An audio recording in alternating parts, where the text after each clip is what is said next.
Baik, bismillahirrahmanirrahim. Assalamualaikum warahmatullahi wabarakatuh. Selamat pagi, Bu Dian dan teman-teman semua.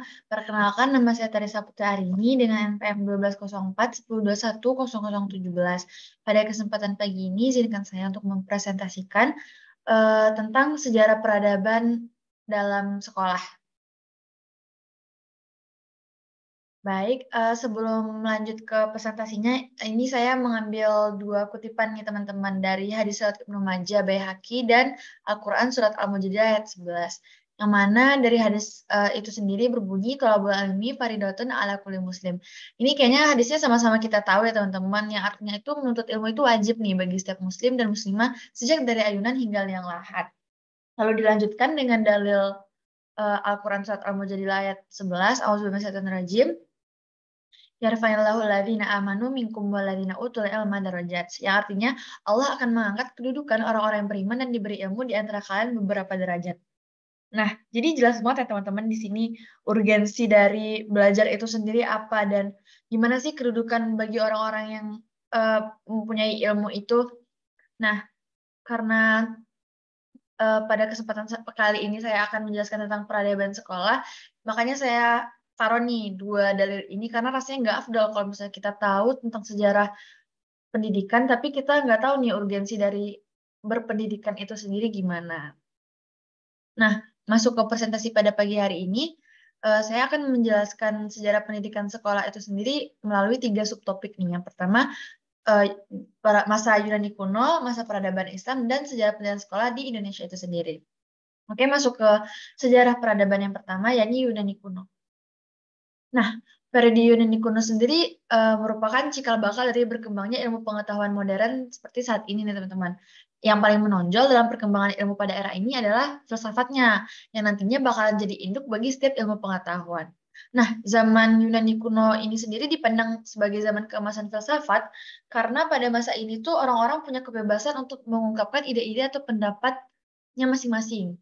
Dan bangsa Yunani ini juga nggak dapat menerima pengalaman yang didasarkan pada sikap menerima begitu saja, melainkan mereka ini menumbuhkan sikap yang senang menyelidiki sesuatu secara kritis. Nah, pada zaman ini juga terbagi menjadi dua, yaitu ada Sparta bangsa yang terdiri dari bangsa Doria dan Athena yang terdiri dari bangsa Ionia. Nah, walaupun ini ada dua bangsa yang berbeda, dua bangsa ini tuh juga punya perbedaan-perbedaan dalam tujuan pelaksanaan dasar ataupun pendidikan dan pengajarannya itu sendiri nih teman-teman. Yang mana tujuan pendidikan Sparta sendiri itu adalah untuk membentuk warga negara yang siap untuk membela negara. Jadi lebih ke jasmani teman-teman, untuk membentuk tentara yang gagah dan berani. Sedangkan tujuan pendidikan Athena sendiri itu tuh untuk membentuk warga negara dengan jalan pembentukan jasmani dan rohani yang harmonis atau selaras. Jadi nggak cuma fisik doang, tapi rohaninya juga dilatih di pendidikan bangsa Athena. Nah, eh, sedangkan sejarah tadi kan sejarah pendidikannya teman-teman. Sekarang kita masuk ke sejarah pendidikan sekolahnya sendiri. Nah, di zaman Yunani kuno ini pada awalnya para cendekia itu suka berkeliling ke tiap-tiap rumah untuk mengajarkan filsafat. Jadi tapi bukan cuma filsafat teman-teman, tapi juga buat berdiskusi, buat berpidato, tapi berkeliling-keliling rumah gitu. Nah, tokoh-tokohnya itu diantaranya adalah Pythagoras, ada Socrates, dan barulah pada masa hidup Plato didirikanlah sebuah sekolah yang artinya para cendekia atau guru-guru yang tadi udah nggak lagi berkeliling, tapi menetap di sebuah gedung. Yang mana pada masa ini yang paling terkenal itu ada Akademi Platonis, didirikan sekitar tahun 387 sebelum Masehi yang dibuka oleh Plato dalam bentuk gimnasium publik, di mana masyarakat intelektual informal di sini tuh berbagi minat yang sama dalam mempelajari mata pelajaran seperti filsafat, matematika, dan astronomi. Nah, tujuan utama sekolah ini pada awalnya adalah untuk penelitian filsafat. Nah, tapi walaupun kurikulumnya ini tidak diketahui ya teman-teman, bisa dipastiin bahwa teori bilangan geometri, astronomi, itu tuh udah diajarin nih dan dipelajarin sebagai studi pendahuluan yang paling penting dalam Akademi Platonis ini. Nah, ini ada gambarnya ya teman-teman di sebelah kanan. Oke, kita masuk ke sejarah peradaban sekolah di peradaban Islam. Nah, seperti yang kita semua udah ketahui ya, sejarah pendidikan dalam Islam sendiri itu tuh udah diperintahin sejak turunnya wahyu pertama, yakni surat Al-Alaq ayat 1-5, yakni perintah membaca. Nah, dalam dalam pendidikan Islam itu sendiri, itu tuh dibagi menjadi 2 fase, ada fase Makkah dan fase Madinah. Yang mana fase Makkah itu terdapat 2 macam tempat pendidikan, yaitu Rumah Arqam bin Abi Arqam dan Kutab. Sedangkan pada fase Madinah, itu tuh pertama kali pembangunan masjid dilakukan. Nah, total masjid pada zaman Nabi Muhammad sendiri itu pada sampai abad ke-7 terdapat 9 masjid di Madinah. Jadi dimanapun masjid didirikan, instruksi dasar pendidikan itu bakalan dimulai. Nah, di masjid ini tuh kelak yang menjadi pusat kegiatan sebagai tempat utama belajar dan mengajar, bermusyawarah, sholat, sampai buat ngebacain ayat-ayat Al-Quran yang baru aja turun ya teman-teman.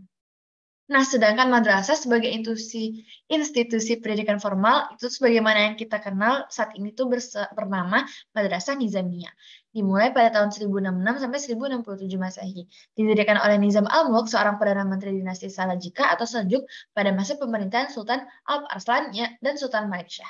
Nah, madrasah ini sendiri terletak di daerah Al-Rusafa di kota Baghdad yang dikelola oleh pemerintah. Tujuan didirikannya Madrasah Nizamiyah ini sendiri selain karena motif pendidikan, juga karena kepentingan dinasti Saljuk, yang mana dinasti Buaihi yang sebelumnya menguasai kekhalifahan Abbasiyah pada saat itu eh, ditaklukkan kan oleh dinasti Saljuk. Mereka tuh menganut aliran keagamaan Syiah dan berusaha menanamkan pengaruh aliran-aliran itu di tengah masyarakat melalui propaganda termasuk melalui aktivitas pendidikan.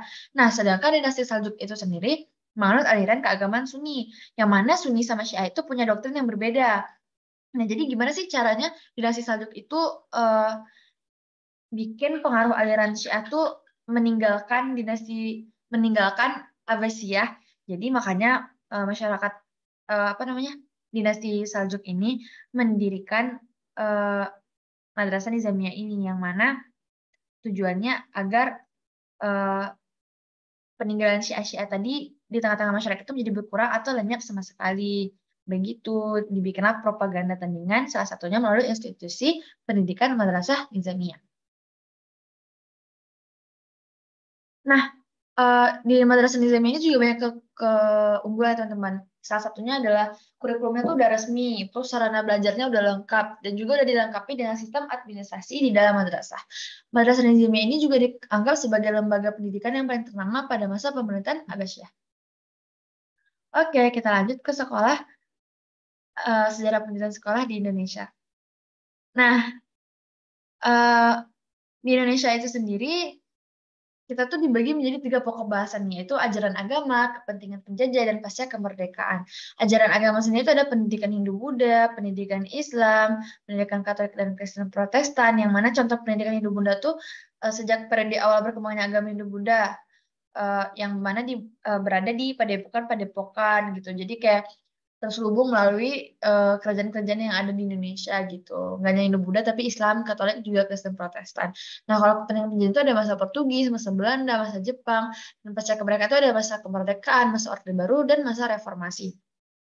Yang mana pada sebenarnya ada banyak sekali sekolah-sekolah yang udah berdiri di zaman penjajahan, mulai dari Hindia Belanda hingga Jepang. Nah, salah satunya tuh ada ILS, Aerospace Leisure School, dan HBS, Hajar Burger School, yang mana ILS itu sendiri sekolah yang didirikan pada tahun 1914 dengan lama studi sekitar 7 tahun nih. Itu tuh kayak SD-nya gitu loh teman-teman. Kalau HBS itu tuh sekolah kayak SMP gitu untuk warga pribumi dengan lama belajar sekitar 5 tahun. Tapi di berbagai sumber banyak juga yang bilang nih kalau misalnya sekolah pertama di Indonesia itu adalah sekolah desa. Nah, yang mana sekolah desa ini sendiri menggunakan bahasa pengantar belajar sebagai bahasa daerah. Didirikan pada tahun 1907 dengan lama belajar 3 tahun. Folk School atau sekolah desa ini diperuntukkan bagi anak-anak pribumi yang tinggal di desa-desa. Pendirian sekolah ini juga didasarkan tuntutan kepentingan pembangunan perekonomian negara secara ekstensif nih, yang mana Belanda itu terpaksa memberikan kesempatan pendidikan kepada lapisan bawah untuk penduduk pribumi. Nah, selanjutnya ada Taman Siswa nih. Taman Siswa itu sendiri didirikan oleh Ki Hajar Dewantara pada tanggal 3 Juli tahun 1922 di Yogyakarta. Nah, nama awalnya itu adalah National Honoris Institute Taman Siswa, yang mana tujuan utama lembaga ini itu untuk memberikan kesempatan dan hak pendidikan yang sama bagi para pribumi yang tidak didapatkan seperti priai atau orang-orang Belanda lainnya. Nah, melalui Taman Siswa ini sendiri, Ki Hajar Dewantara itu ingin menanamkan rasa kebangsaan pada anak didiknya. sebagai sebuah organisasi pendidikan ya.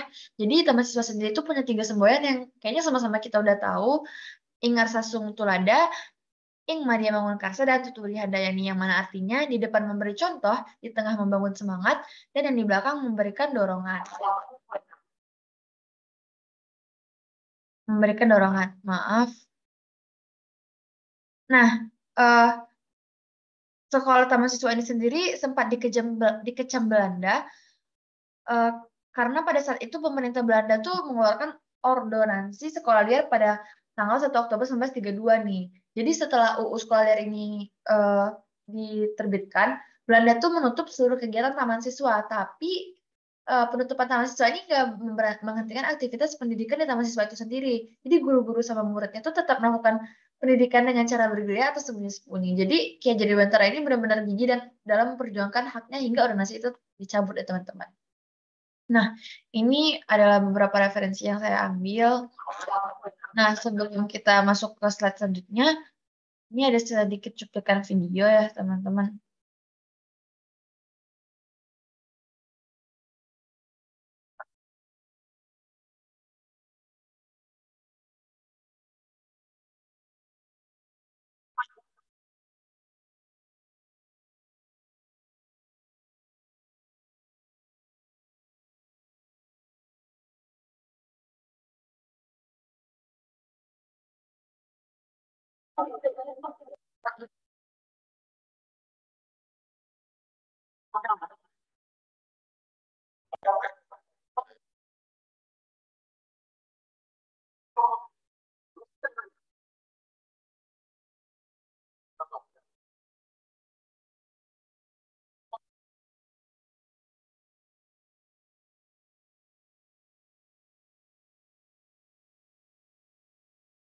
Oke, nah dari video yang barusan ditampilkan itu saya ngeliat ucapan Om Deddy tadi itu benar-benar relevan nih teman-teman, sama salah satu quotes dari Bapak Ki Hajar Dewantara yang mana bunyinya setiap orang menjadi guru, setiap rumah menjadi sekolah.